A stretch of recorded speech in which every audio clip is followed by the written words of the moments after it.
This is Lisa from Mobile Tech Review, and this is really good times. This is the 15-inch Razer Blade yet again, but more affordable this time around. What Razer did is they introduced the new model they call the Razer Blade 15 base model, and the one that we already reviewed a couple of months ago, the standard, more fancy pants, more expensive blade, is called the Razer Blade 15 Advanced model. Let's call this one the budget model. Super cheap it's not, but relative to what you get, the price is actually very competitive. And one of the things about the Razer Blade 15 when we reviewed it was the fact that the price is really quite high. It's really punching up there against the 15-inch MacBook Pro and other very high-end laptops.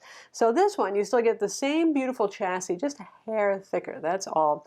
But unibody, black matte aluminum design. Yes, it loves fingerprints. All the stuff that was good about the Blade, and it's $15.99 this time. We're going to look at it now.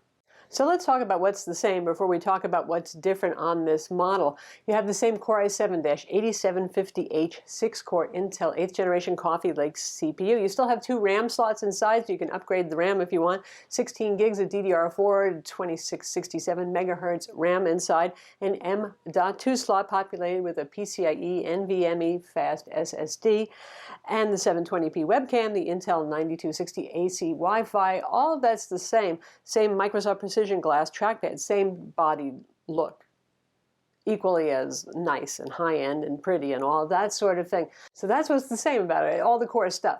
The 60 hertz full HD display, which was previously the lowest end option on the Blade 15, now called Advanced model, is the only option with this one. So it's the same display as the base model on the Advanced.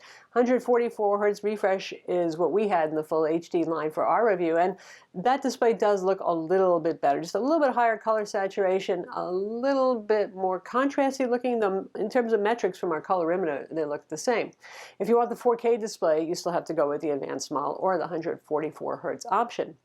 What else is new here is something that's actually, I think, pretty cool. I know some of you always go, why would you want a hard drive? Well, hard drives are abundant, affordable storage, and if you're putting a lot of games on this, or you're using it for pro apps, say particularly video editing, even if you're using something like a GoPro or whatever, or a drone, that footage takes up a lot of space. You want abundant, cheap storage. So this one actually has a 2.5-inch hard drive bay. Shrink, I like that a lot, obviously. You still get a 256 gig PCIe NVMe boot SSD. That's the only size option. If you want a bigger SSD, you have to go back with the Blade Advanced, as it's now called, or you can upgrade it yourself. It's really quite easy to do. Yeah. The only upgrade option with this to go from $15.99 to $17.99 is to go with a 2 terabyte hard drive instead of the 1 terabyte hard drive. Either way, it's a 5,400 RPM drive, which is not unusual in this price range, honestly. I'd kind of like to see a 7,200 RPM. For $200 though, that's a big upcharge for that. I would really just upgrade the hard drive yourself, which again is pretty easy to do. Something that's new, and something I really kind of wish we could merge the base and the Advanced model when it comes to this, besides the fact you get that hard drive bay, is you have a gigabit Ethernet port now, which is nice, especially for low latency gaming. For those of you who are playing MMOs or anything that's online, that's a sweet option to have there. You still have the Thunderbolt 3. The rest of the ports on this are the same. You can actually see them on screen right now, in fact. But what about the GPU, right? This is a Razer product. Gaming is part of the deal, right? So this is the same GPU as you get on the base model of the Advanced model, as it's now called, which is the NVIDIA GTX 1060 Max-Q with 6 gigabytes of GDDR5 VRAM. No surprises there. If you want the 1070, once again, you're going back to the Advanced model. It's a very solid performer, though, and even with today's AAA titles, you can play on high and do at least 60 frames per second. Given the fact this is a 60 hertz display, there's no point to going beyond that. You're just overrunning the display's refresh rate anyway, though it can. You can see the Battlefield footage on high, where the thing was running in the 80 frame per second range, which is pretty darn good. What about cooling? The heatsink on this is not as big. It's not that big vapor chamber cooling system that we saw on the original, aka now called Advanced model, but it's still a pretty big beefy heatsink, 4 screws per corner for the GPU and the CPU, which I like to see for even pressure. So that stuff's all good. Of course, this is the 1060. We reviewed the 1070, which does generate more heat in general, but the cooling is surprisingly good on this. The thing, again and again, we've had to talk about with every Intel 8th Gen Coffee Lake 6-core gaming laptop and mobile workstation too, is the fact that the core temperatures are really high. It's just hard for manufacturers apparently to manage Intel's thermal framework. So the story is a lot like even the GTX 1070 Advanced that we reviewed. Surprisingly good cooling. If you look at forums, in fact, like Notebook Review, where people are talking about their gaming laptops, for the smaller models, everybody's talking about what they can do to either underclock it or repaste it or wherever to take care of the problems. And with the Razer Blade 15, mostly people are talking about what dbrand skin to put on it or something like that. So that just tells you they have done cooling really well, especially for one of the thinnest and lightest chassis that's on the market today for a gaming laptop this powerful or mobile workstation. So the net is, you can see the thermals on screen right now for the temperatures when I was playing Mass Effect Andromeda multiplayer. And playing Battlefield 1, it was about the same story. The core temperatures were really well controlled, mid-80s.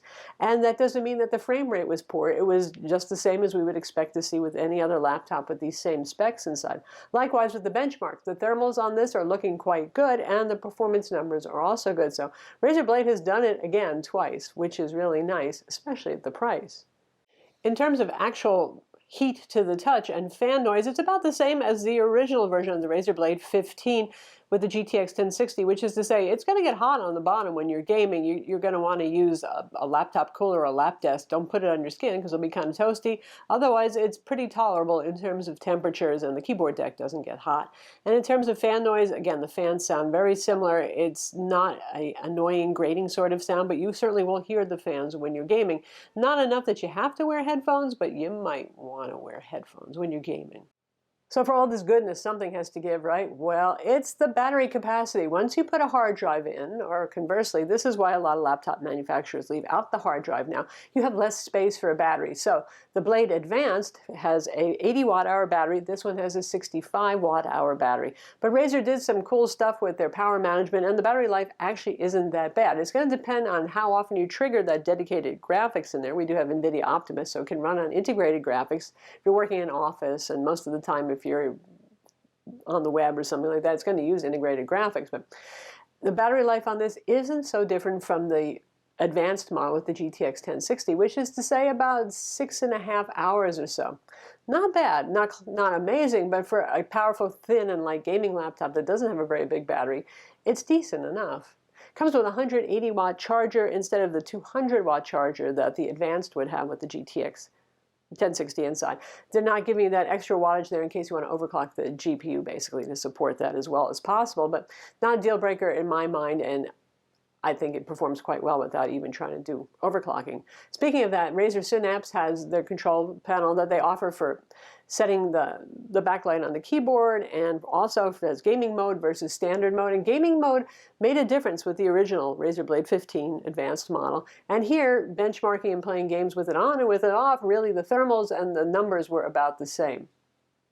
The other thing that we're losing here, and probably is what's contributing to the not seeing a decline in battery life despite the smaller battery inside, is you have a Chroma keyboard, which means you can choose any color that you like, but you can only have all keys be the same color. So you can choose your favorite shade of light green to match the Razer logo on the lid, or deep blue or purple, whatever it is, and the whole keyboard will light up that way. But the good news is, finally, after how many years of me whining and moaning about this, the secondary keys and the punctuation marks and the multimedia keys are finally backlit. They were able to do it when they redesigned this keyboard, so that part's actually nice. You don't have to program your FN row to be different colors, just so in kind of dark you can remember where the volume up, volume down, and brightness up and down are, and things like that.